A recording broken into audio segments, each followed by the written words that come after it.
7년 넘은 5천만 원 이하 빚을 전액 탕감하겠다. 장기 소액 연체자 113만 명의 16조 원의 빚을 탕감하겠다라고 하고 있는데 이게 도대체 어떤 방식으로 어떻게 하겠다. 다 대부업체들, 사채업자들 이게 문제인데 그런 것들은 아니고 금융기관들, 실제 채무자들을 위해서 하는 건지 아니면 이걸 탕감하는 방법을 통해 가지고 뭔가 빼먹으려고 하는 건지 의심스럽다. 아니 지금 이게 채무 탕감하고 이게 지금 로빈훗이 로빈훗 하는 건데 지역 화폐로 돈 나눠주고 채무 탕감하고 이거 의적이에요? 뭐예요? 지역 화폐로 주면 의적이고 다 채무 탕감을 하면 의적이고 저 지역 화폐 제가 이번에 남미 가서 보니까 남미가 다 그렇게 했더라고요. 그냥 나눠준 게 아니라 그래가지고 그 나눠주는 거에 하여간 일부를 슈킹을 해. 막전이든 뭐든 어떤 식으로든 다 슈킹을 해요. 아르헨티나가 20년 전에 하던 거 그대로 하는 거예요. 자, 트럼프 정부에서 북한에 대해 가지고 국가 비상사태 대상이다. 이걸로 재지정을 했습니다. 아주 특별한 위협이다. 2008년부터 계속 지정을 해왔었는데 이번에도 역시 북한과 관련된 국가 비상사태 요거를 다시 또 지정하겠다라고 하고 있습니다. 미국은 북한에 대해서 지난 2008년부터 계속 국가 비상사태 대상이다 이렇게 지정을 하고 있는데 이 재지정입니다. 뭐 특별한 의미가 있다기보다는 역시 재지정이지만 미국이 북한을 어떻게 생각하고 있는지에 대해서 우리가 다시 한번 생각해보는 국가 비상사태 대상이다. 상당히 심각한 대상으로 간주해서 언제나 그 제재를 하고 있는 대상이다. 이걸 확인을 하는 거죠. 그런 북한에 대해서 현금으로 송금을 했다. 이게 미국이 그걸 어떻게 바라볼지 800만 불을 벌크 캐시를 송금했다. 이것에 대해서 미국이 북한을 어떻게 생각하는지 또 그리고 그렇게 돈을 보낸 대상을 어떻게 판단할지에 대해서 좀 지켜봐야 된다. 우리가 이란의 핵시설을 폭격하는 것을 보고 이 폭격이 어떤 효과를 가져왔느냐 뭐 이런 걸 떠나서 일단 이란이 사실상의 항복 비슷하게 휴전을 한 상황입니다. 그런데 이 이란 공습을 바라보면서 가장 두려움에 떠는 사람이 누구냐? 역시 김정은일 수밖에 없습니다. 이란과 북한은 항상 미국이 볼 때는 같은 취급을 받았죠. 예전에 2002년도에 부시 대통령이 이란, 이라크, 북한을 악의 축이다. 엑시스 오브 이벌이다. 라고 규정한 이래로 20여 년간 이 세 개 국가에 대해서 미국은 항상 비슷한 취급을 해왔는데 이라크는 사실상 이제 그 이라크 누구였죠? 그 이름도 기억이 이제 안 나네요. 사담 후세인이 제거된 이래로 사실상 이라크는 이제 악의 축에서 탈락했고 이란과 북한 이제 로그 네이션, 엑시스 오브 이벌 뭐 하여간 다양한 명칭으로 지금 뭐 국가 비상사태 대상 뭐 여러 가지 이름으로 불리고 있지만 이란과 북한을 항상 비슷하게 취급을 해왔었는데 이란과 북한의 차이 뭐 얘기들 하지만 이란은 핵실험을 한 적이 없고 아직 핵무기를 완성했다라고 보기에 좀 이르다 이런 평가가 있지만 북한은 뭐 6차에 걸쳐서 핵실험을 했고 핵 투발 수단도 굉장히 다양화했죠. SLB 그러니까 잠수함에서 쏘는 거 뭐 ICBM 또 뭐 중거리 미사일, 단거리 미사일 하여간 다양한 방식으로 순항 미사일 등등 다양한 방식의 핵 투발 시설을 가지고 있기 때문에 핵도 지금 적게는 20기 많게는 50기 이상의 핵탄두를 보유하고 있다. 이렇게 지금 알려지고 있어서 이 벙커버스터 정도를 가지고 북한의 핵시설을 정확하게 다 파괴할 수 있겠느냐 이런 우려가 있죠. 그러나 다만 이제 북한은 핵시설을 파괴할 필요가 없다. 김정은만 날려버리면 되지 핵탄두나 핵시설은 중요하지 않다. 오히려 북한이 더 쉬운 대상일 수 있다. 이런 견해들도 강력합니다. 그런데 MBC 뉴스 어제자를 보면 다음은 영변폭격이냐? 이란과 북한은 다르다라고 하면서 북한 너무 쫄지 마라. 문제없다. 뭐 이런 방송을 했어요.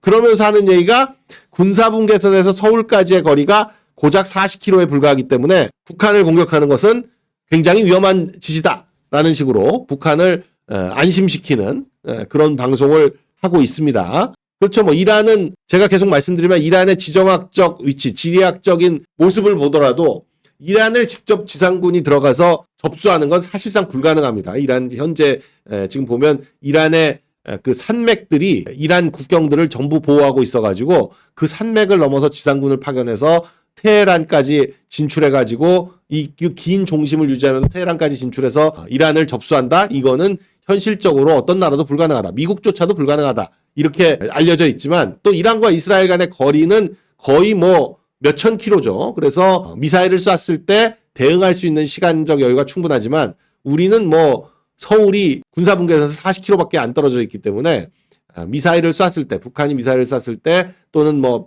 장사정포 같은 걸 발사했을 때 서울에서 이걸 방공망으로 요격할 수 있느냐? 불가능하다. 그렇기 때문에 서울이 엄청난 피해를 입을 수가 있기 때문에 북한을 타격하는 것은 쉽지 않을 거다라고 얘기하지만 이 MBC는 그러니까 그 집중적인 타격, 폭격, 본격적인 폭격 이런 것만 지금 얘기를 하고 있는데 똑같습니다. 이번에도 트럼프 대통령이 뭐라고 경고했었냐면 하메네이의 동선을 정확하게 파악하고 있다. 하메네이가 어디 있는지 안다. 이 말에 쫄아가지고 하메네이가 벙커 밑으로 팍 숨어버렸다는 건데 김정은도 마찬가지예요. 하메네이보다 더 중요한 게 김정은의 동선으로 제가 알기로는 그 사가 그러니까 그 일본의 큐슈죠. 일본에도 뭐 60개 가까이 되는 미군 기지들이 있는데 그 중에 이제 그 오키나와에 있는 기지들도 있지만 또 큐슈에도 기지들이 많습니다. 큐슈에 사가현이라고 있는데 이 사가현에도 상당히 큰 미군 기지가 있습니다. 미국의 주일 미군 기지에는 아예 루즈벨트 항공모함 모항도 있어요. 사가현에 있는 미군 기지에 김정은의 동선만 점담으로 파악하는 그런 미군 부대가 존재한다.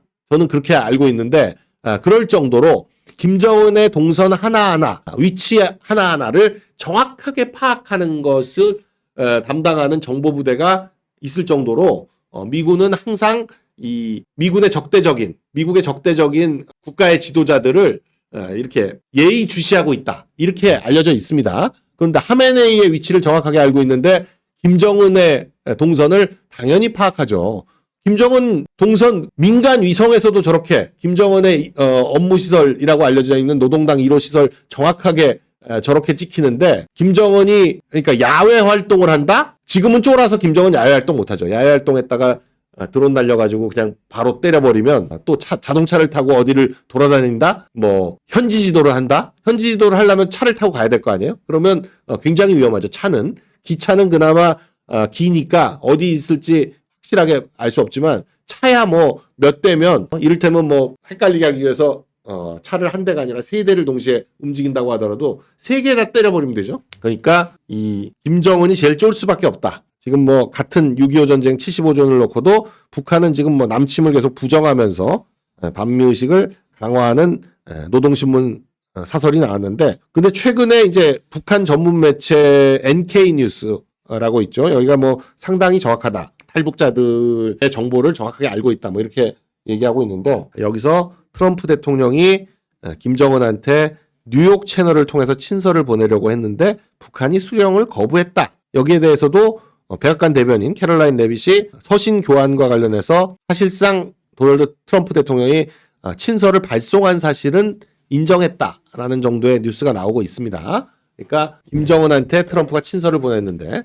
현재 수차례 수령을 거부하고 있다라는 뉴스가 나오고 있죠. 그러니까 트럼프는 이제 예전에 김정은을 만났던 그때를 생각해서 또다시 한번 북한과 외교적으로 뭔가 해결을 해보려고 하고 있는데 저런 것들을 계속 북한이 거부했을 때 과연 그 다음에 대책은 뭐냐? 지금 이란의 타산지석을 생각할 수밖에 없습니다. 그런데 뭐 지금 뭐 이 이란 폭격 이것과 관련 뭐 이런 것들 뭐 이런 것들 저런 것들을 지금 뭐 트럼프 집권 이후 거의 지금 4개월 가까이 돼가고 5개월 가까이 돼가고 있는데 5개월간의 여러 가지 성과들을 놓고 이제 탄핵을 하자라고 했는데 지금 뭐 하원에서 344대 79로 탄핵이 기각됐다. 민주당 내에서도 부정적인 표가 탄핵에 찬성하는 것보다 더 많이 나왔다. 이렇게 말씀드릴 수 있습니다. 그래서 344대 79로 탄핵이 기각됐다. 탄핵 시도가 기각이 된 거죠. 지금 그러니까 트럼프 집권 5개월에 대해서 공화당은 물론이고 민주당 내에서도 상당히 긍정적으로 보고 있다. 안철수 의원이 요새 전당대회를 목표로 뛰고 있는 게 명확해 보입니다. 지금 뭐 굉장히 활발하게 페북에 의견 개진도 하고 뭐 여러 가지 하고 있는 의원들은 다 전당대회를 노리고 있다. 이렇게 보여지는데 지금 나경원 의원이나 안철수 의원은 명확히 전당대회를 목표로 하고 있다. 당대표를 목표로 하고 있다. 이렇게 보여져요. 근데 안철수 지금 뭐 이 부동산 관련해서 어떻게 할 거냐. 서울 부동산이 지금 불장이다. 매매, 전세, 월세 뭐 다 난리가 났다. 아파트 매매가는 6년 9개월 만에 최대폭으로 올랐고 전세는 19개월 연속 상승 중이고 월세 또한 2015년 조사 이후 최고치다. 문재인 정부 때는 부동산 정책 28차례나 난사해서 주택시장 쑥대밭으로 만들었는데 이재명은 아예 시장이 불에 완전히 타버릴 때까지 방치할 거냐. 뭐 이러고 지금 있습니다. 지금 안철수 의원이 당대표 몸풀기를 하고 있다라는 거는 뭐 민심 투어 이런 거를 대구에 이어서 부산에서 민심 투어를 하겠다. 이렇게 얘기하고 있는 것 자체가 당원들을 만나겠다. 이게 이제 전당대회를 노린 포석이죠. 그래서 전당대회 준비를 하고 있구나 라는 거를 느낄 수 있습니다. 자, 지금 뭐 8월 2일에는 민주당 전당대회가 예정돼 있습니다. 지금 한 달 반 정도 남았네요. 한 달 반 정도 후에 민주당 전당대회를 통해서 당대표가 새로 뽑히는데 지금 뭐 사실상 양자 대결이다. 이렇게 알려져 있습니다. 찐명 누가 더 찐명이냐를 놓고 양자 대결을 펼친다. 정청래냐 박찬대냐 양자 대결을 펼치고 있는데 제가 계속 말씀드리지만 권력 분열의 시작이다. 이제 그렇게 봐야죠. 권력 분열의 시작이다. 이게 지금은 이제 서로 툭툭잼만 던지고 있지만 본격적으로 진행이 되면 세게 붙을 수밖에 없죠. 세게 붙을 수밖에 없습니다. 내년 지방선거 공천권이 달려있는 그런 엄청난 당대표이기 때문에 이게 그냥 평상시의 당대표와 큰 선거를 앞둔 공천권을 두고 있는 당대표는 완전히 이 싸움의 질이 달라집니다. 지금 이번 국힘 전당대회도 이번에 당대표가 되는 사람이 지방선거 공천까지 쭉 가기 때문에 굉장히 중요한 자리인 것처럼 이 민주당 전당대회도 마찬가지입니다. 내년 지방선거를 승리로 이끌 거냐 마냐 뭐 이게 중요하기 때문에 그래서 세게 나오고 있다. 다만 이제 둘 다 김민석은 지켜야 된다라고 하고 있습니다. 겉으로는 김민석을 지켜야 되고라고 하고 있지만 둘 다 뭐 세게 지키는 건 아니고 그냥 립 서비스 정도 하고 있다.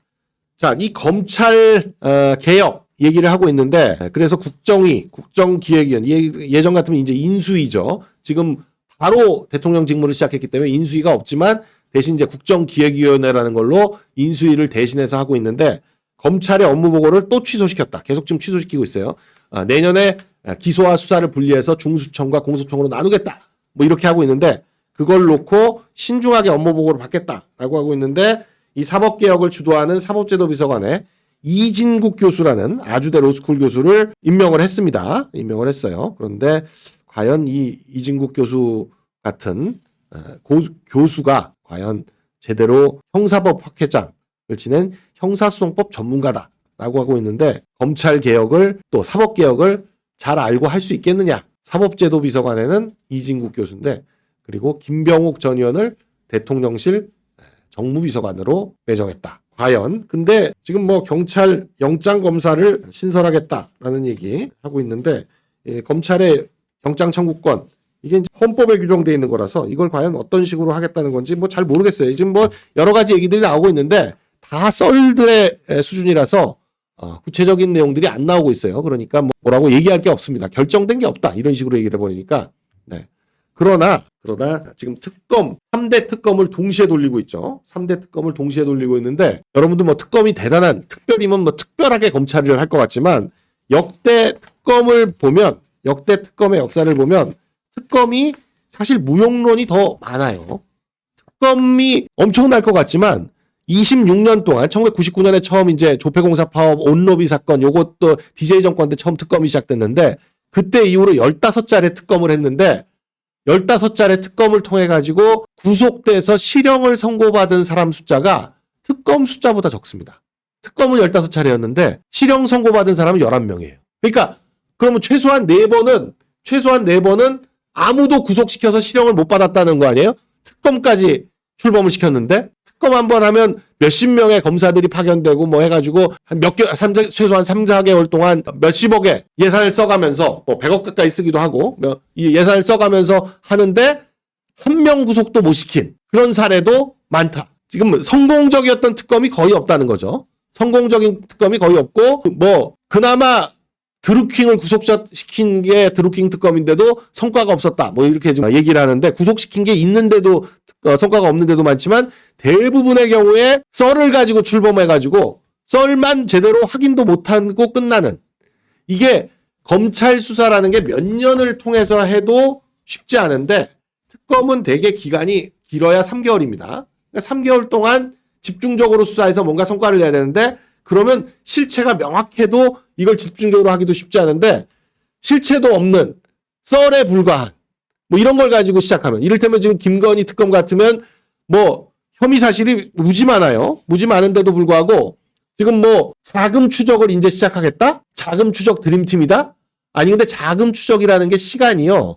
6개월 이상 걸립니다. 뭔가 특별한 자금을 추적하겠다라고 하면 하나 자금을 받아가지고 그걸 그 다음에 다른 자금으로 옮겨갔다. 어디로 옮겨갔다. 뭐 이렇게 하면 그 자금 옮겨간 거를 확인하기 위해서 또 영장을 받아가지고 또 해야 돼요. 그냥 하나의 영장으로 쭈루룩 가지 못합니다. 하나의 영장으로 한 계좌를 확인하는 거고 그 계좌에서 다른 돈이 나갔다? 그러면 그거 하는데 또 영장 받고 하느라고 6개월 이상 걸려요. 6개월 이상 걸립니다. 근데 3개월짜리 특검에서 6개월 이상 걸리는 자금 추적을 하겠다? 저거 자체가 별로 할 일이 없을 거다. 네. 지금 이게 왜 안 되냐? 지난 문재인 정부 시절에 금감원뿐만 아니라 뭐 여러 군데 저런 자금 추적이니 뭐니 이런 걸 다 조져놨어요. 그래가지고 제대로 할 수가 없습니다. 할 수가 없어요. 그러니까 지금 김건희 특검은 기껏 한다는 게 샤넬백, 통일교와 샤넬백 이거 하나가 제일 그래도 좀 3개월 안에 할 수 있어 보이고 현실성이 있어 보이니까 나머지는 뭐 몇 년간 도이치 특검 뭐 무슨 뭐 모터스 특검이니 뭐니 이거는 이성윤 때부터 시작해서 한 5년간 수사를 했는데도 나온 게 없는데 그게 특검이 3개월 동안 한다고 뭘 밝혀내겠어요? 밝힐 수가 없습니다. 지금 윤 대통령이 3대 특검 하니까 더 나올 게 있겠나? 이 반응 아니에요? 더 나올 게 있겠나? 지금 이 반응인데 그게 별게 아닌 게 그러니까 지금 이 김건희 특검도 결국 뭔가 해보려면 그 양평 이건 뭐 말도 안 되는 얘기고 말도 안 되는 얘기입니다. 뭐 돈이 오간 것도 아니고 뭘 거래를 한 것도 아니고 갖고 있는데 고속도로가 지나가네 안 지나가네 이걸 뭘 어떻게 하겠다는 거예요. 말이 안 되는 거고 그나마 좀 실체가 있어 보이는 게 샤넬백 이거는 물건 확보하고 돈만 확보하면 약간 그러고 지금 전해줬다고 하는 사람도 지금 진술이 나오고 있어가지고 그리고 일단 통일교 교주인 한학자 여사를 지금 출국금지까지는 시켰거든요. 그러니까 뭔가 좀 요거 가지고 뭔가 해보면 뭐가 되지 않겠나. 지금 그 정도 외에는 지금 되지가 않는 거죠. 그런데 글쎄요. 저 통일교 쪽을 저런 식으로 건드리는 것이 지금 한학자 여사는 문선명 교주가 2012년에 사망한 이후로 한학자 여사가 통일교의 교주입니다. 교주예요. 그러니까 지금 통일교의 교주를 출국금지를 시켰다는 건데 통일교는 우리나라에서는 이 워낙 기독교에서 비판을 많이 해가지고 교세가 그렇게 크지 않습니다. 통일교 한국 내에는 30만 정도 신도가 있다 이렇게 알려져 있는데 30만 정도의 신도가 있다라고 알려져 있는데 오히려 일본에는 한국의 2배 60만 가까이 되는 신도를 가지고 있고 미국에는 거의 100만 가까이 된다. 필리핀 같은 데도 10만 있다. 뭐 이렇게 해서 전 세계적으로 한 330만 정도의 신도가 있다. 이렇게 알려져 있는 그런 종교입니다. 근데 대신 워낙 오래됐고 또 그리고 이 종교와 기업을 겸업해 나가는 묘한 형태를 갖추고 있어가지고 굉장히 재력이 막강한 걸로 알려져 있습니다. 국내에도 통일교의 산하에 있다라고 알려져 있는 데가 굉장히 많잖아요. 이를테면 뭐 대학이나 학교들은 많죠. 대표적인 게 선화예고 이쪽 아니에요? 리트렌제스 선화예고 또 그리고 뭐 대학교들도 있죠. 거기 선문대학교 뭐 이런데 그리고 이제 문선명 씨가 북한 쪽에 원래 고향이 북한 쪽에 황해도인가요? 뭐 평안도인가요? 뭐 그래서 그런지 1920년생인데 그래서 그런지 이제 북한 쪽 김정일, 김일성, 김정은과 문선명이 김일성, 김정이라고는 사진 찍은 게 다 있을걸요? 한번 찾아봐봐요. 문선명 북한 방문해가지고 김정일, 김일성과 찍은 사진들이 다 있습니다. 그래서 맞습니다. 김민석 아들이 나온 청심국제고등학교 여기도 통일교 학교죠. 그리고 김정이라고도 찍은 사진이 있어요. 지금 아들들이 워낙 많아가지고 그 아들들 사이에서 뭐 이렇게 뭐 분쟁이 있다 뭐 근데 그게 이제 좀 정리가 됐고 기업을 하는 게 뭐 3남 뭐 종교는 4남 뭐 이런 식으로 이렇게 나누고 그런데 지금 하여간 현재 교주는 한학자 여사인데 그 한학자 여사에 대해서는 뭐 아들들이 전부 다 뭐 어머니 뿐만 아니라 교주로 따르기 때문에 전혀 다릅니다. 근데 그리고 워낙 재력이 많은 곳이라서 싱크탱크 2022 여기에는 그런 포럼을 개최했는데 거기 왔던 모임 사람들 보면 또 아베 저 싱크탱크 2022 저기에는 축사를 한 정치인들 보면 민주당에도 많아요. 그리고 일본 의원들 중에 통일교 신도들이 있습니다. 일본의 뭐 사선 의원 이런 사람들도 통일교 신도고 통일교 실제 일본에서 창가학회가 창당한 공명당 고메이도라고 하는 공명당이 창가학회라는 소위 말하는 남묘호랑교 창가학회 이게 다 같은 건데 거기서 아예 당을 만들어 가지고 일본 국회의원 중에 한 30명 정도가 공명당 소속이거든요. 그 사람들은 이제 그 창가학회 소속이 그 신도들이죠. 그런 것처럼 일본에 상당히 교세가 있어서 일본에서도 만일에 당을 창당을 안 했지만 창당하면 의원을 상당히 배출할 것이다. 이렇게 알려져 있어요. 실제로 제 기억에 90년인가 국회의원 선거 때는 저 가정연합에서 원리연구회 뭐 이래가지고 당을 창당을 했었죠. 그 이후로는 이제 한국에서는 창당은 안 하고 있지만 자, 이 어젯밤에 지금 오늘 아마 김용현 전 국방장관의 구속기일이 만료가 되는데 김용원 장관에 대해서 오늘 추가 구속시키겠다. 그래가지고 영장신문을 했습니다. 그리고 윤 대통령도 체포영장을 내란 특검에서 청구를 했어요. 그동안 경찰이 소환을 3번 했는데 소환에 불응하니까 경찰이 바로 내란 특검에 그걸 이첩하고 내란 특검은 소환도 안 하고는 바로 체포영장부터 청구를 했는데 이 체포영장에 대해서 소환 통보도 안 했는데 기습 청구했다라고 해서 정당한 절차에 따른 소환에는 응하겠다라는 의견서를 지금 체포영장 청구서기 때문에 뭐 신문 같은 건 안 하고 그냥 영장 청구 심사를 할 텐데 영장 심사를 할 텐데 법원의 절차적 정당성이 결여됐다는 내용의 의견서를 제출했다. 근데 지금 이 내란 특검이니 김건희 특검이니 여기에 하는 것들을 보면은 지금 이 집권 초기에 이재명 정부가 지금 뭐 흔들흔들하는 모습을 보이니까 요거를 약간 흔들흔들 할 때마다 뉴스를 쏟아내서 이걸 덮으려는 그런 의도가 명확해요. 이게 그러니까 같이 박자 맞춰가면서 하는 건데 근데 문제는 이런 3대 특검을 하면서 소위 말하는 일종의 문재인 때 했던 적폐청산을 하겠다라고 하면 결국은 검찰의 힘을 빌리지 않을 수가 없어요. 근데 검찰은 또 완전히 분리해서 힘을 빼겠다. 그러니까 이 적폐청산을 하려는 것과 검찰 개혁과 안 맞아. 문재인 때하고 똑같은 딜레마에 빠진 거예요. 문재인 때도 검찰의 개혁을 하겠다라고 하면서 적폐청산을 하기 위해서 검찰의 힘을 빌리지가 않을 수 없어. 왜냐하면 다른 기관은 이런 거물급을 상대할 능력이 안 됩니다. 경찰한테 사건 잘못 맡겨봐야 안 돼요. 사건 진행이 안 돼. 지금 경찰 윤 대통령 소환을 3차례 하는데 안 나가잖아. 방법이 없어. 그러니까 특검이 나선 건데 거기에 대해서는 또 응하겠다 이렇게 나온단 말이에요. 응하겠다고 하면 체포영장이 안 나옵니다. 그래서 제가 볼 때 체포영장도 기각되고 저 김용현 장관에 대한 구속영장 저것도 오늘 기각되면 둘 다 풀려나는 건데 과연 이 특검들이 지금 근데 특검으로 임명해 놓은 사람들이 이런 특수수사나 대형 사건 수사에 경험이 없는 사람들을 다들 임명을 해놔가지고 이 사람들도 어떻게 해야 될지 모르니까 지금 검사들을 여기저기 스카우트 하려고 3대 새 특검이 여기저기 전화를 하고 원래는 그냥 대검이나 법무부를 통해 수사검사를 요청을 하면 거기서 알아서 뽑아서 보내주는 거지 직접 접촉하는 건 아니거든요. 근데 지금 그게 안 될 것 같으니까 서로 막 뭐 어떻게든지 연출 동원해가지고 검사들 좀 불러다가 자기 특검에다 집어넣으려고 서로 그러고 있는데 검찰이 왜 정권마다 힘을 썼느냐. 검찰이 스스로 나서서 그런 게 아니고 정권이 검찰을 이용할 수밖에 없는 거예요.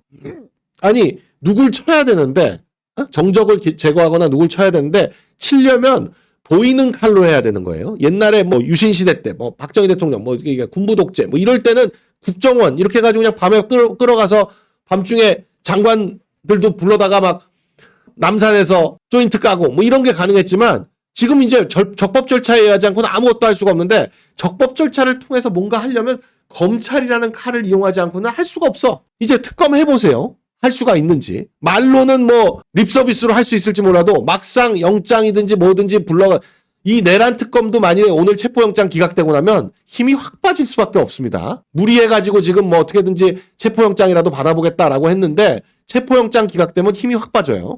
자, 인사참사 이것도 지금 송미령 농축산부 장관, 농림장관 유임을 이제 나름 이제 멋있게 한번 해보겠다라는 차원에서 국무회의 이렇게 했더니 열심히 하더라. 4시간 동안 아주 열심히 하더라. 이래가지고 그냥 모르는 사람인데 덜커덕 임명을 했더니 뭐 야당도 야당이지만 야당이야 뭐 국힘이야 뭐 송미령은 잘 모르니까 그냥 그렇다고 치더라도 여당 내부에서 농수산부 장관 하고 싶었던 사람이 많아요.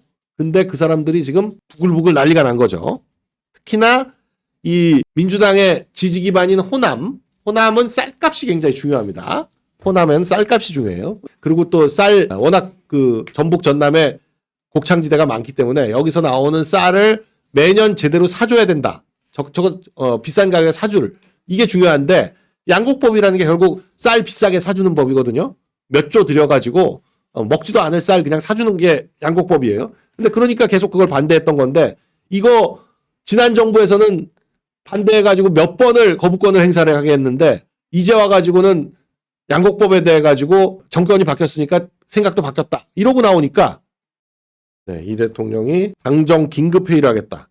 당정 긴급회의를 할 거면 차라리 나토 회의를 가는 게 낫죠. 중동발 리스크 때문에 그런 거라면 나토 회의에 가가지고 트럼프의 생각이 정확하게 뭔지 어떻게 앞으로 펼쳐질 건지 그걸 파악하는 게 급선무지 당정 긴급회의하면 뭐가 답이 나오나요? 아무것도 모르는데? 아니, 중동발 리스크라는 게 우리하고는 아무 관계없는 중동에서 발생한 리스크인데 그걸 당정이 회의한다고 대책이 나와요? 뭐든지 정보라는 건 그 정보를 갖고 있는 데 가가지고 확인을 해야 되는 거지. 여기서 백날 모여가지고 예상해봤자 더군다나 정보도 정보지만 어떤 거기에 대한 대책, 수 이런 거 바둑에서 맨날 얘기하는 게 9급들 10명이 모여가지고 밤새 토론해봤자 1급이 30초 만에 보는 수를 찾아낼 수가 없다. 그런 말을 해요. 그게 소위 말하는 수준이라는 겁니다. 근데 지금 중동발 리스크니 뭐니 이런 거는 정말 고도의 정보력과 고도의 외교안보적 시각 이런 게 있어야지 알 수 있는 건데 그게 제일 중요한 거. 지금 트럼프가 왜 그렇게 했는지 지금 이제 서서히 나오고 있지만 트럼프가 단순히 한두 가지를 생각하고 폭격을 한 게 아니라는 게 제가 여러 번 말씀드리잖아요. 그리고 그걸로 인해서 이란이 할 수 있는 건 호르무즈 해협 봉쇄인데 그 봉쇄해봤자 제일 피해 입는 건 중국이고 그 다음 이란이다. 그러니까 자해에 불과한 거라서 못할 거다. 그랬더니 아니다 그러니까 휴전하고 손들어 버렸잖아요. 리스크가 이미 아니야. 어제 주가 다 올랐어. 그래서 김민성 얘기를 좀 드리자면 저는 어제 제일 황당했던 장면이 김희정 의원이 어제 히트를 쳤는데 그냥 올해 예산은 얼마냐. 이거 화면 잠깐 보시죠. 어느 정도인지 어바웃으로 말씀하시면 됩니다. 뭐 정확한 숫자까지 말씀드려야 됩니까? 대강 말씀하시면 됩니다. 어느 정도 규모인지. 그러면은 국가 채무 비율은 어느 정도인지 알고 계십니까? 규모를 가늠하고 계시는지를 여쭌 겁니다. 20에서 30 정도 사이로 제가 알고 있는데 지금 우리나라 국가 채무 비율이 48.4%입니다. 예산 대한민국 국가 예산이 얼마냐 이건요. 그냥 그 대학생들한테 소위 뭐 문과 쪽 대학생들 그냥 뭐 다 마찬가지죠. 경제학, 뭐 경영학, 법학 뭐 이런 일반적으로 대학생들한테 어느 경제학을 조금이라도 하는 그 재정이나 경제 쪽을 조금이라도 하는 교수들이 뭐라고 맨날 얘기하냐면 매년 국가 예산이 어느 정도인지는 머릿속에 딱 넣어놓고 있어야 된다. 국가 예산이 어느 정도인지는 넣어놓고 있어야 국가 예산 중에 몇 퍼센트가 어느 조금 더 수준 높게 하려면 국방 예산은 대충 어느 정도, 복지 예산은 어느 정도, 사회간접자본 예산은 어느 정도 뭐 이런 식으로 해놓으면 국가 예산 규모를 알아야 대한민국이 어떤 식으로 돌아가는지 알고 그 규모가 어느 정도인지 알아야 삼성이 뭐 매출이 몇백 조다. 그러면 삼성이 어느 정도 했구나. 이런 걸 알 수가 있고 하기 때문에 국가 예산 규모라는 거는 아주 가장 수치 중에 가장 기본이거든요. 가장 기본이에요. 그리고 국회의원은 예산 결산을 심의하는 게 국회의원의 법도 만들지만 예결산 심의하는 게 국회의원의 가장 큰 예산 결산을 정해가지고 국가가 얼마를 쓰도록 하는 거 이거를 심의하는 게 국회의원의 가장 큰 업무입니다. 법 만드는 거하고 예산 심의하는 거. 근데 예산 규모를 몰라? 아니 지금 4선 의원이에요. 18년 전에 재선했고 그 다음에 3선을 2020년에 되고 2024년에 4선이 돼가지고 지금 김민석 4선 의원입니다. 그럼 최근 현역 국회의원으로서 지금 6년째 하고 있어요. 근데 예산 규모를 몰라? 금액을 몰라? 대충 숫자까지 정확히 말씀드려야 됩니까? 아니 대충 얘기해봐요. 얼마인지. 600조인지 700조인지. 그 정도도 몰라? 말을 못해. 그럼 국가 채무 비율은 얼마나 되냐? 전혀 엉뚱한 소리를 하고 있어. 아니 경제를 모르냐 아냐 정도가 아니라 기본은 알아야 뭐 경제 얘기를 할 거 아니에요. 기본은 알아야. 그러니까 경제관념이 아예 없는 거야. 경제관념이 아예 없어. 그런 사람이 국무총리를 해? 아니 국무총리라는 거는 부서를 전부 장악하고 해야 되는 건데 때로는 이제 대통령 없을 때 국무회의를 주재하고요. 이 부서라는 것들, 이 부처라는 것들은 반은 경제부처입니다. 반은 일반 부처고. 왜 경제부처가 중요하냐? 왜 경제부총리가 있냐? 기재부만 경제부처가 아니라 이 부처들 이름들을 보시면 사실 반이 경제부처예요. 국토교통부 경제부처입니다. 산업자원부 경제부처예요. 중소벤처기업부 경제부처예요. 반이 경제부처야. 그리고 나머지 일반 부처가 있고 행시를 뽑을 때 재경하고 일반으로 나눠서 뽑아요. 재경 쪽이 반이야. 일반 쪽이 반이고. 그리고 또 상당무계한 거. 어머니 빌라 어쩌고 저쩌고 이거 1년 뭐 하고 와이프가 입주를 했다. 아니 자기랑 살고 있으면서 와이프가 어머니 빌라에 전세로 입주를 해.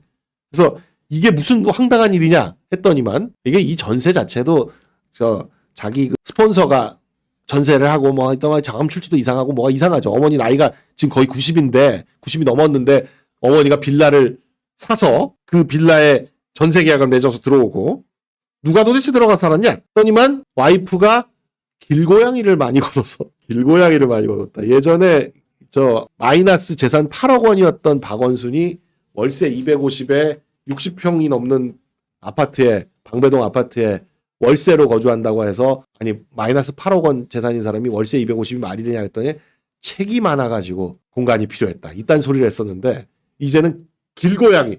고양이라 그러면 티나잖아요. 고양이라 그러면 고양이가 없는지 있는지 확인이 바로 들어가잖아. 그러니까 있는지 없는지 확인 못하게 길고양이를 넣었다. 캣맘이야 캣맘. 그 순간만 모면하면 된다 이거죠. 어제 오늘만 때우면 총리는 그냥 되는 거다.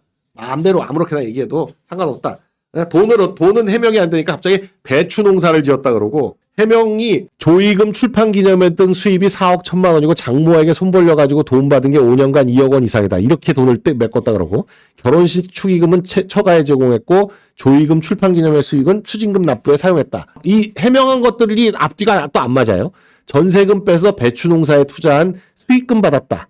이 강신성인가 하는 사람이 유학할 때 매달 450만 원씩을 돈을 보냈더니 그 450만 원이 배추농사 투자금에 그리고 입법청원 자기 똘마니 의원이 강북구 의원이 이 아들이 쓴 법안 그대로 발의를 했다. 이거 가지고 왔더니 그 발의한 건 맞는데 대학 입학원서에 쓰질 않았다. 홍콩대 연구 인턴 고3에 한 거 이거 조국이 울고 갈 일이에요.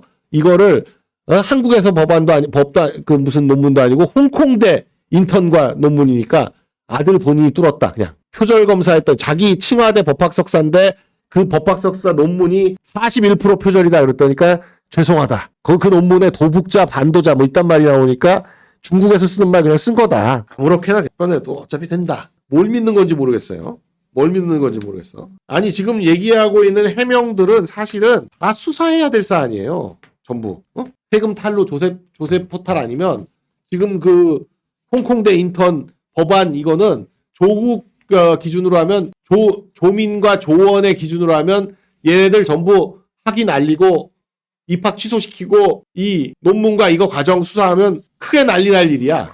그런데 김민석은 계속 후원했고 정치자금법으로 문제되고 했던 그 사람 강신성인가 하는 사람이 도대체 이 돈을 왜 지원했나라고 보니까 정읍에서 건설 폐기물 처리를 하는데 주변 사업 부지 이런 거 사들여가지고 허가받아서 왕창 8억 원짜리가 80억 원이 되고 뭐 이러고 그렇게 해서 대출 50억 받고 뭐 이런清華대 석사도 이것도 말도 안 되는 게 도대체 1년 동안 며칠 가 있었냐清華대 비행기 표라고 냈는데 있지도 않은 비행기 표고 당시 최고위원이어가지고 최고위원 회의가 월수금이었는데 그럼 화목 수업하고 월수금은 회의 참석했다? 근데 월수금에 비행기를 탄 적이 없다. 논문도 작성훈련도 못 받아가지고 그냥 대충 한 거다. 죄송하다. 이러고 있습니다. 그래도 국회의원 수가 190이고 검찰이 이런 거 수사도 안 하고 검찰이 이거 고발돼가지고 배당하고 그랬더니 좀 난리가 났죠.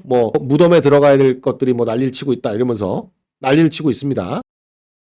자, 근데 지금 이 빚 탕감하겠다. 7년 넘은 5천만 원 이하 빚을 전액 탕감하겠다. 장기 소액 연체자 113만 명의 16조 원의 빚을 탕감하겠다라고 하고 있는데 이게 도대체 어떤 방식으로 어떻게 하겠다. 금융회사의 장기 연체 채권을 매입해서 소각하겠다. 이러고 있는데 이걸 시민단체들이 할 수 있도록 해주겠다. 아니 진짜 사실 센 거는 대부업체들 빚인데 대부업체들이 갖고 있는 빚들 그야말로 뭐 장기 때 팔고 막 이거 다 대부업체들 사채업자들 이게 문제인데 그런 것들은 아니고 금융기관들 이런 배드뱅크를 해가지고 하겠다 그러면은 사실상 주요 은행들 뭐 이런 이것도 그러니까 그 탕감조차도 이 차이가 날 수밖에 없어요. 진짜 힘든 사람들 건 탕감을 못 시켜줄 거고 이 모랄 해저도 문제가 심각하게 발생할 수밖에 없는. 그러니까 이게 지금 실제 채무자들을 위해서 하는 건지 아니면 이걸 탕감하는 방법을 통해 가지고 뭔가 빼먹으려고 하는 건지 의심스럽다. 심각하게 잘 들여다봐야 된다. 이런 말씀을 드립니다. 누굴 도대체 돕기 위해서 이걸 하는 건지 이거 잘 들여다봐야 된다. 또 이재명표 이 민생회복지원금 쿠폰은 난민도 준다. 뭐 난민들이 지금 1,544명 인정돼 있는데 이 사람들도 주겠다. 주빌리 은행으로 결국 가는 거 아니냐. 이게 지금 이것도 사실은 성남시의 그 문제점들 중에 수많은 게 있지만 이 주빌리 은행도 하여간 굉장히 많은 문제가 있다라는 얘기가 많았는데 그때는 이제 추진을 해다가 결국 나중에 가서 제대로 못하긴 했죠. 지역화폐도 사용처를 여러 가지로 묶어놔가지고 진짜 쓰는 것보다는 오히려 깡하도록 만드는 그런 의도가 있는 게 아니야. 현금으로 줘야죠. 저런 건 경제학적으로 다 나와 있는 겁니다. 저런 식의 한도가 있는 무슨 그런 거 하면 안 되고 가장 효과가 높으려면 현금 줘야 된다. 돈으로 줘야지. 아니 근로기준법에 화폐가 아니고 법정화폐가 아니고 다른 방식으로 돈을 주는 뭐 나눠주거나 무슨 상품권 주거나 아니면은 뭐 강제 저축시키거나 뭐 이런 거 다 근로기준법 위반이거든요.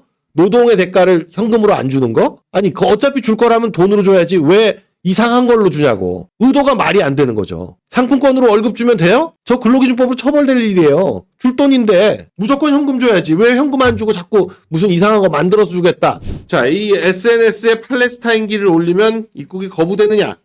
이 연합뉴스에서 뭐 또 이런 얘기를 나왔는데 뭐 문제는 거부가 된다고 하더라도 거부된 사유 또는 이유를 설명해주지 않는 게 문제죠. 미국에서는 팔레스타인기가 거부 사유라고 말하지는 않겠죠. 그러나 다만 테러리스트를 지지한다 라고 했을 때 문제가 될 수 있다 라는 식의 반응을 보이는 거예요. 근데 팔레스타인 하면 테러리스트가 생각이 나니까 결국 비슷한 얘기를 하는 건데 그걸 굳이 엄격하게 표현하지 않는다 뿐이지 충분히 문제가 될 수 있다 라는 거고 그러면서 방문 목적을 충분히 설명할 수 있어야 된다 라고 하고 있는데 이게 제일 심하게 미국에서 문제 삼는 건 뭐냐면 이제 흔히들 입국할 때 왜 왔냐 물어보면 그냥 투어다 또는 뭐 트라벨이다 이렇게 얘기하면 간단한 걸 꼭 뭐 굳이 뭐 또 약간 뭐 관광만 하는 게 아니라 일도 좀 한다 그러면서 비즈니스 이렇게 한마디를 해요.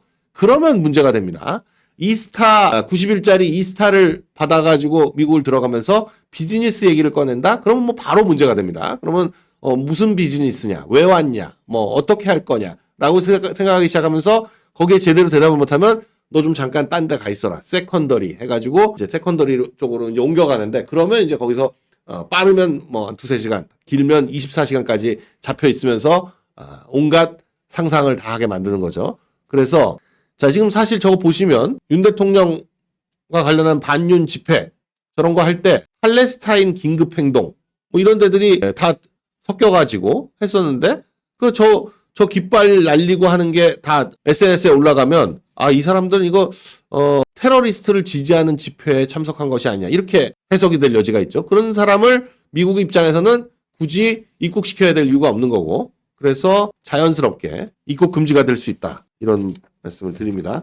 비자 인터뷰가 재개는 됐지만 아주 노골적으로 SNS 검열 방식을 얘기하고 있는데 SNS를 전부 공개하는 걸로 해라 라고 미국 대사관 쪽에서는 밝혔죠. 지금 뭐 F비자, M비자, J비자, F가 유학비자고 J비자는 주재원 또는 비지팅 뭐 요런 비자들을 J비자라고 하는데 그런 비자 장기는 아니고 단기에 해당하는 거죠. 1년 내지 뭐 3년 뭐 이런 정도니까 그런 비자들 비이민 비자 이민이 아닌 그런 비자들을 받을 때는 SNS를 전부 공개해라 라는 얘기를 지금 하고 있습니다. 자, 뭐 나는 미국 안 간다.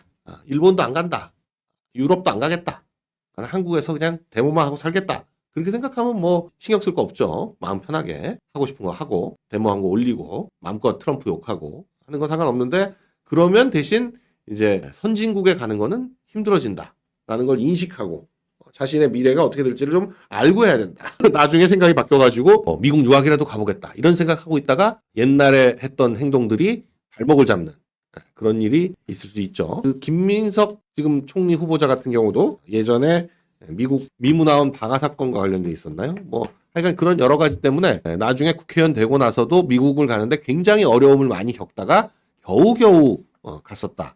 뭐 이런 얘기들이 있습니다. 이게 정청래도 마찬가지고요. 네. 뭐 지금 하여간 그런 사람들이 주축이 돼 있는 당에 의해서 정권이 장악돼 있으니까 뭐 할 수 없지만 어찌 됐거나 결국 이제 좌파들이 본인은 그럴듯한 명분을 가지고 뭐 선한 명분이다라고 주장하면서 뭐 프롤레타리아, 피지배 계층 어쩌고 저쩌고 하여간 좋은 말은 다 갖다 하면서 결과적으로 목표는 자신이 권력과 금력을 장악하고 싶은 그런 욕구를 충족하기 위해서 명분을 내세우고 그러는 거죠. 뭐. 자, 한국 증시가 MSCI 선진국 지수 편입에 불발됐다. 관찰 대상국 등재에 실패됐다라는 얘기가 있어서 이게 한국 증시에 대한 우려 계속되고 있다라는 거죠. 최근에 3,100 뭐 이렇게 돌파하고 있는데 오히려 더 저는 우려가 된다. 한순간 바람이 불어서 지금 3, 4주 만에 뭐 주요 증시들 중에 주요 세계 증시 중에 지금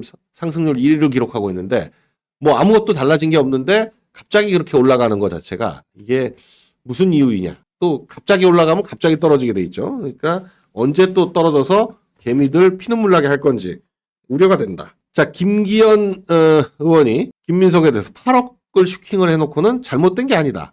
횡재했지만 투기는 아니다. 이게 허무개그다. 배추 농사에 투자를 해가지고 한 달에 450만 원을 받았다. 라는 식의 얘기를 하고 있는데 호텔 경제학보다 더 황당한 횡재의 비법이다. 농민들을 기만하고 놀린 거다 하는데 아니 배추 농사에 투자해가지고 매달 400만 원씩을 2억 원 투자해서 매달 400만 원을 받았다 그러면 배추 농사가 연이율 27%에 이르는 고수익 사업이다. 재밌네요. 2억 원 투자해서 월 450을 받을 수가 있으면 뭐 배추 농사가 아니라 상추 농사건, 화농사건, 마늘 농사건 간에 누구나 다 하고 싶겠죠. 근데 실제로 배추 농사를 해보면 알지만 2억 원을 투자해서 월 450을 받는 이건 그냥 누구한테 돈을 받았는데 그걸 핑계를 꿨다 또는 이자 받은 거다라고 하는 거랑 비슷한 게 얘기다. 김민석 근데 뭐 청문 보고서 채택을 안 하겠다라는 게 지금 국힘 의지지만 안 되면 그냥 본회의에 직권상정해서 표결해가지고 총리 바로 뽑아서 끝내겠다. 지금 그러고 있으니까 뭐 저런 뭐 자료도 안 내고 아무 말이나 막 하고 그런 청문회를 한 거죠.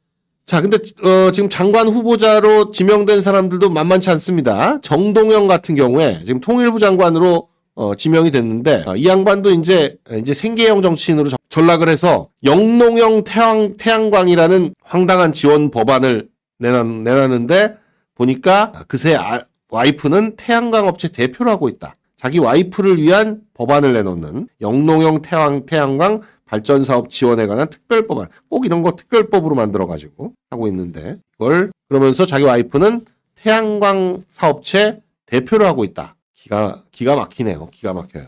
네. 생계형 정치인이다. 정치를 생계를 위해서 한다. 이런 거를 확인할 수 있는. 자, 이 고용부 장관의 민노총 위원장을 했던 기관사, 철도 기관사 출신의 김영훈을 고용부 장관으로 지명을 했는데 이 민노총 위원장을 하면서 한미 FTA를 폐기해야 된다. 한미 훈련도 하면 안 된다. 제주도 해군기지도 반대했다. 이런 반미 그리고 천안함 폭침도 의혹이 해소 안 됐다. 그러면서 재조사를 요구하고 이런 논란인데 지금 뭐 김민석이나 이종석이나 김영훈이나 전부 반미 친북 논란이 끊이지 않는 사람들인데 이 반미 친북 세력들한테 엎혀서 집권을 하다 보니까 그 사람들을 중용하지 않을 수 없는 지금 그런 상황이 돼가고 있습니다. 네. 아주 노골적인 민노총이야 뭐 저희가 뭐 계속 말씀드리지만 이 미국에서도 보고 있는 아주 종북 반미 대표적인 단체로 보고 있는 게 민노총인데 그 민노총 위원장을 고용노동부 장관을 시켰다. 이 간첩을 국정원장 시키는 거랑 비슷한 그런 방식인데 이 혀를 내두르는 인사라고 해야죠. 상식을 초월하는 고양이한테 생선 가게를 맡기는 그런 식의. 자, 한남 뉴타운 지정 직전에 도로를 사서 이 조현 지금 외교부 장관 후보자의 부인이 10억 원의 차익을 남겼다라는 의혹이 나왔는데, 네. 선수 도로 부지 매입, 이건 참 대단한 방식인데, 이게 이제 지금은 도로지만 이게 전체를 개발하면 그냥 전체 안에서 땅이거든요. 근데 도로는 보통 일반 대지나 이런 토지의 3분의 1 내지 10분의 1 정도까지 가격에 거래가 되기 때문에 도로는 쌀 수밖에 없거든요. 근데 이런 조그만 도로들은 보통 이제 도로는 되게 국공유지만 조그만 사도라든지 뭐 이런 것들 중에는 개인 소유로 돼 있는 것들도 있어요. 그런 도로들 같은 경우에는 이제 거래를 하는데 그런 도로를 샀다라는 거는 이 개발 계획을 알고 사는 거죠. 근데 한남 뉴타운 지정되기 직전에 도로를 사가지고, 그러니까 뭐 지정 정보를 알고 산 거죠. 알고 사가지고 나중에 또 팔았다. 대단합니다. 2003년 5월 한남 뉴타운 3구역으로 지정되기 5개월 전에 샀다. 이런 건데 아내가 부동산에서 듣고 샀다. 횡재를 하긴 했지만 투기는 아니다. 횡재라는 건 인정을 하네요. 부동산에서 듣고 샀다. 어떤 부동산에서 부동산 지정되는 뉴타운 지정되는지 5개월 전에 아는지 대단하네요. 그리고 부동산 말만 듣고 그렇게 고강동 도로 부지를 무주택자 시절에 매입을 했으니까 투기가 아니다. 아니, 무주택자로 수중에 몇 억밖에 없었는데 그걸 샀다. 도로 부지를 2003년에 사서 2020년 말에 11억 2천만 원에 팔았다. 대단한 투자네요. 이런 식의 횡재를 보통 투기라고 얘기를 하는데 투기를 횡재로 포장을 하는, 그야말로 내가 하면 내로남불이죠. 남이 하면 투기고 내가 하면 횡재 또는 투자. 횡재를 얻었는데 몰랐다. 아내가 복도방에서 좋은 얘기를 들어가지고 그냥 한 것이 불가하다. 기똥차네요. 네. 아니 뭐 배추 농사에 투자해서 2억 원 투자해서 월 450 받는 총리에 1억 원 주고 산 도로 부지를 11억 원에 파는 그런 대단한 외교부 장관. 여기는 누가 더 횡재하나. 횡재 경연대회. 누가 더 횡재할 수 있나. 횡재 경연대회를 하는 수준입니다. 횡재 경연대. 정동영은 부인이 태양광 대표. 외교부 장관은 부인이 도로부지 매매 전문가. 그리고 김민석은 배추 투기 전문가. 배추 투자 전문가. 네. 배추 투자 전문가. 대단합니다. 자, 김용현 장관이 구속 만기를 하루 앞두고 다시 또 구속이 됐습니다. 증거 인멸 혐의로 추가 기소를 하면서 구속영장을 청구했는데 이걸 받아들였네요. 네, 증거 인멸 혐의.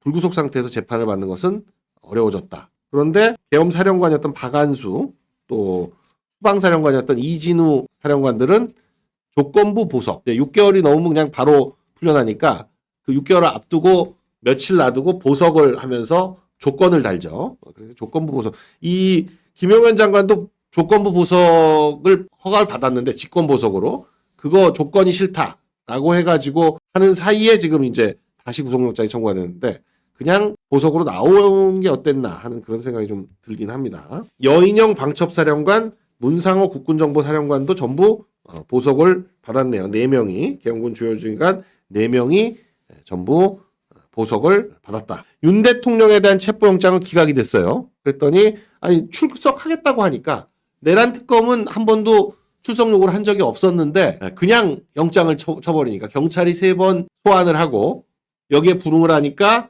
특검으로 바로 넘기고 특검에서 소환도 안 한 상태에서 체포영장을 치니까 아니 부르면 나간다라고 하면 체포영장을 굳이 할 이유가 없죠. 그러니까 체포영장이 기각됐습니다. 그래서 28일 오전에 출석해라라고 지금 내란 특검은 얘기하고 있는데 윤 대통령은 공개 망신식 소환이다. 그래서 10시에 출석하겠다라고 지금 얘기를 하고 있습니다. 10시에 출석하겠다.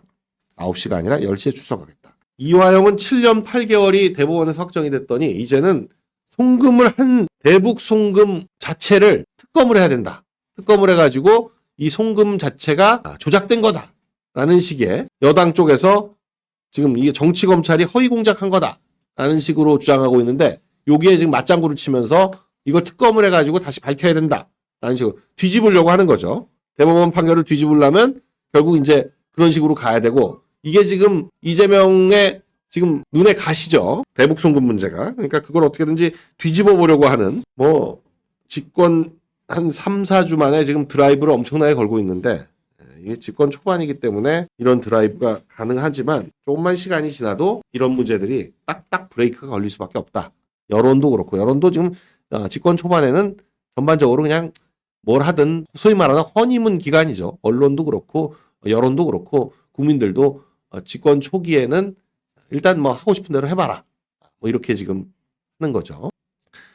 자, 나토는 안 가고 호남을 갔다. 나토 안 간 핑계를 뭔가 대긴 돼야 되니까 바쁜 척 해야 되니까 호남을 가가지고 또 호남 사람들 모아놓고 민심 끌어안기를 했다. 이 호남행을 지방선거 준비다. 뭐 여러 가지 지금 해석이 가능한데 어찌됐건 나토 안 가고 가만히 있다라고 말할 수는 없으니까 뭔가 하는 척은 해야 되는데 어디를 가자. 역시 호남을 가자.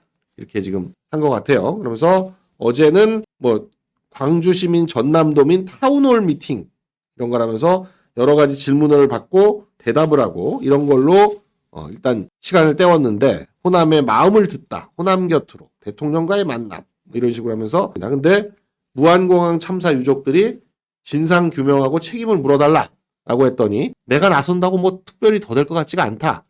수사기관에서 조사하고 있으니까 좀 기다려봐라. 이 무안공항은 이 민주당 쪽에 아주 아픈 손가락 같은 느낌이에요. 이게 윤 대통령이 탄핵돼 있는 상황에서 일어난 사건이기 때문에 이게 지금 책임 소재가 좀 애매하니까 뒤집어 씌울 수가 없어. 이태원 참사에 대해서는 유족들 만나가지고 뭐 막 더 뭐 보상해주고 뭐 뭔가 진실을 규명하고 뭐 그런다고 하더니만 무안공항 참사 유족은 여기는 진실이 지금 제대로 규명된 게 없어요. 왜 정확하게 비행기가 떨어졌는지에 대해서 아무도 지금 확인이 안 되는데 이걸 지금 해달라고 하니까 내가 나서봤자 뭐 더 밝혀질 것 같지가 않다. 뭐는 안 그래요? 다 그렇지? 지금 그 최해병, 최상병 특검까지 지금 하고 있는데 이것도 최상병이 누가 죽인 것도 아니고 그냥 이 수색 작업을 하다가 물에 휩쓸려가지고 사망한 건데 거기에 무슨 의문이 있습니까? 아니 그리고 그때 워낙 여론이 빨리 이거 수제 작업을 복구를 해야 된다. 구조를 해야 된다. 그래가지고 억지로 군인들이 나섰다가 사고가 난 건데 그걸 뭘 밝힐 게 있다고 그건 특검까지 하면서 아니 이 무안공항은 지금 어떻게 된 건지 지금 모르잖아요. 지금 새가 들어간 건지 아니면 그야말로 왜 둔턱을 만들어가지고 그 비행기가 그나마 제대로 착륙을 했는데 그렇게 폭파하게 만들었는지 여러 가지 논란될 것이 많은데 아니 보시면 지금 동학은 1894년 아니에요? 동학혁명 이거를 근데 동학농민혁명의 유족에 대해서 매달 10만 원 아니 동학농민혁명 때 그 우금치 전투에서만 하루 저녁에 2만 명인가가 죽었는데 이 사람들의 유족이 누군지를 도대체 어떻게 알며 뭘로 확인을 해가지고 그 유족을 수당을 매달 10만 원씩을 준다는 건데 그러면 임진왜란, 병자호란 아니 뭐 란이 한두 개예요? 홍경래의 난부터 시작해가지고 뭐 하다못해 홍길동은 소설 속 인물인가? 난이 이괄의 난 뭐 난이 엄청 많은데 훨씬 동학보다 훨씬 규모가 큰 밀란들이 많아요. 그 밀란마다 전부 유족 찾아서 수당을 줘? 한 달에 10만 원? 임진왜란 피해 수당. 임진왜란 뒤에 병자호란이 더 커. 병자호란도 있어. 근데 그걸 전라북도가 지금 재정 자립도가 몇 %인데 저런 짓을 하고 있고 그러니까 돈을 자기 돈 아니라고 너무 막 써. 고려 대몽항쟁 무슨 그리고 저 홍건적의 난부터 시작해가지고 저 여말 선초에도 난이 많아요. 대마도 정벌 했을 때 그 정벌한 군인들의 유족들도 줘야 된다. 한국 역사에 등장하는 난 총정리, 비담의 난, 김웅돌의 난, 김영창의 난, 원종의 왕규의 난, 강조의 경변, 이자겸의 난, 묘청의 난, 김보당의 난, 조이총의 난, 개경 승도의 난, 망이 망소이의 난, 전주 관노의 난, 김삼일 심의 난, 만적의 난, 진주 밀란, 미패자의 난, 최광수의 난, 백적의 난, 조사이의 난, 이징옥의 난, 이시의 난. 이게 저런 난들이 꽤 커. 꽤 큰 난들이에요. 이몽학의 난. 왜냐면 이름은 들어봤잖아요. 이괄의 난, 이인자의 난, 홍경래의 난, 진주 밀란, 이필재의 난, 이모군란. 자, 김용태 비대위원장의 임기가 30일에 종료가 됩니다. 그래서 이제 김용태가 물러나면 바로 전대체제로 조사를 한다. 전대체제로 넘어간다. 이렇습니다. 송원석 원내대표가 비대위원장 대행을 하면서 비대위원장을 하면서 된다. 이렇게. 근데 뭔가 국힘 내부의 쇄신 논의가 실종돼 가고 있는 거다. 그냥 단순히 전당대회로 그냥 바로 넘어갈 것 같은 8월에 전당대회를 아직 날짜는 안 잡혀 있는데 민주당은 8월 2일로 날짜까지 잡아놨는데 이 국힘은 아직 날짜를 정확하게 잡진 않고 8월에 하겠다 정도만 얘기가 되어 있는 것 같아요. 지금 김문수, 한동훈, 나경원, 안철수 등이 준비를 하고 있다라고 얘기가 나오고 있습니다. 이건 뭐 참이해님이 장남이 받냐고 10만 원 모르겠어요. 유족을 도대체 기준이 뭔지 사촌, 육촌 뭐 몇 대손 뭐가 있어야 될 거 아니야. 유족 그러면 아니 그리고 한두 끝도 없이 줄 수는 없잖아요. 한두 끝도 없이 아니 양자는 주느냐 안 주느냐. 지금 5.18도 양자 뭐 이런 걸로 늘어났다는 게 문제인데 양자는 어떻게 할 거냐. 몇 촌까지 줄 거냐. 몇 대손까지 줄 거냐. 뭐 이런 기준이 있어야 되는데 밑도 끝도 없이 동학난 유족. 그러면 아니 도대체 동학난의 기준을 동학혁명 기준을 언제부터 언제까지로 해가지고 어떤 사람을 해서 할 건지 뭐가 나와야 뭘 할 거 아니에요. 대각선 연구소님이 아주 집중적으로 홍길동 얘기를 하고 계신데 이익이 성호사설에서 홍길동, 임꺽정, 장길산을 조선의 3대 도적이라고 했다. 네. 임꺽정도 실제 인물입니까? 장길산은 실제 인물 같기도 한데 허균의 소설 속 홍길동은 실존 인물 홍길동을 모티브 삼아서 창조한 작품이고 이 3대 도적은 모두 의적이 아니었다고 합니다. 임꺽정은 민가 300채를 불태우고 발고한 백성을 잔인하게 죽인 거로 유명하고요. 아니 그 사실 산적이나 의적이나 해적이나 적자가 일단 들어가면 좋은 사람들은 아닌 거죠. 그래서 기존 사회에 반대한다, 그런 사회 질서 무시한다 이런 면에서 일단 나쁘지만 그 의적의 기준을 참 저는 그게 애매한 게 의적이라는 게 이제 돈 있는 사람 거 뺏어서 돈 없는 사람들한테 나눠주면 의적이다 그러는데 다 나눠주는 거예요? 아니면은 얼마 기준이 뭐야? 의적의 기준이 100%가 100억을 뺏어 왔어. 그 중에 자기가 90억 먹고 10억 나눠주면 의적이에요? 아니에요? 몇 퍼센트 나눠줘야 의적이야? 50억은 챙기고 50억은 뭐 나눠주고 이런 의적이에요? 90억 챙기고 10억 나눠주면 양심이 없으니까 의적 아니고 50억은 먹고 50억은 나눠주면 의적이고 아니 그 좀 애매하면 그러니까 그러니까 의적도 비용이 들 거 아니에요. 자기 패거리들도 있고 그 사람들도 밥도 먹어야 되고 뭐 급여도 주고 좀 그래야 될 거 아니야. 그 사람들 그 비용 다 빼고 비용 빼고 남은 순이익에서 반을 나눠주면 의적이고 반은 의적이 아니다? 뭐가 도대체 의적의 기준이 뭐냐 이거야.